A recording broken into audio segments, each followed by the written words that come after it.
This was Pearl Harbor, December 7th, 1941. Now, 10 years after the Japanese sneak attack and 6 years after Japan's surrender aboard the battleship Missouri, Prime Minister Shigeru Yoshida arrives in San Francisco with his daughter to sign a peace treaty, which the free world has worked to make just and lasting. Also to San Francisco comes Andrei GROMYKO. The Soviet Deputy Foreign Minister brushes off reporters with his usual no comment, no comment. GROMYKO, who is expected to use Russia's well-worn filibustering methods to disrupt the conference, gets a gift of red roses from an anonymous admirer. President Harry Truman flies in aboard the presidential plane Independence and is welcomed by Mayor Elmer Robinson and Secretary of State Dean Acheson. The Japanese treaty has been planned as a cornerstone of peace for the Far East. To the War Memorial Opera House, where the UN Charter was signed in 1945, come representatives of 52 nations for the historic first session. In this battle of free nations versus communism for the support of Asia, President Truman cuts through red propaganda by stating clearly the business at hand. The union now before us offers more than talk of peace. It offers action for peace. This conference will show, therefore, who seeks to make peace and who seeks to prevent it, who wishes to put an end to war and who wishes to continue it. We believe this treaty will have the support of all those nations that honestly desire to reduce the tensions which now grip the world.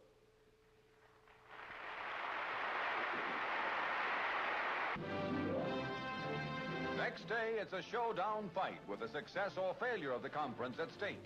The delegates arrive and prepare to vote on rules of procedure which would put a time limit on speeches and prevent treaty changes. Among those attending is John Foster Dulles, who led the long treaty negotiations. Chairman Acheson opens the session.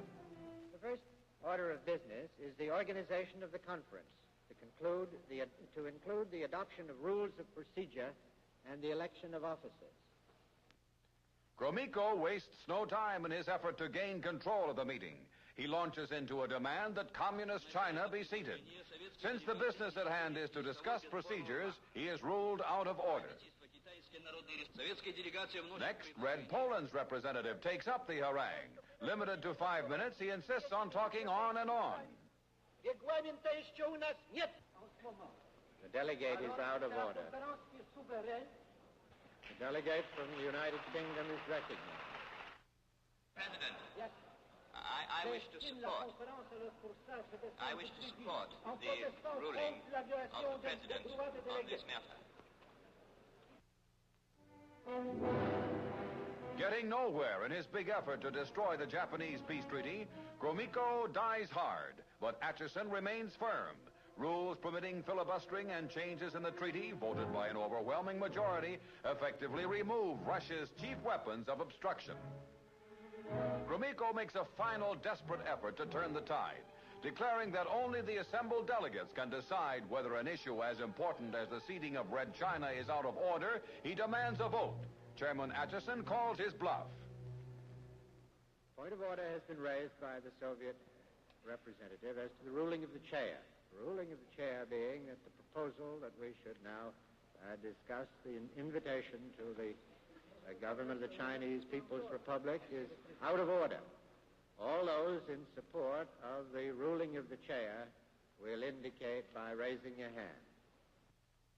All over the vast auditorium, the hands go up, and Russia's last hope goes down. The ruling of the chair that the business before the conference at the present time is the question of adopting the rules of procedure is sustained by a vote of 45 for and 3 against. With Russia's first great threat turned back, the San Francisco Peace Conference goes on.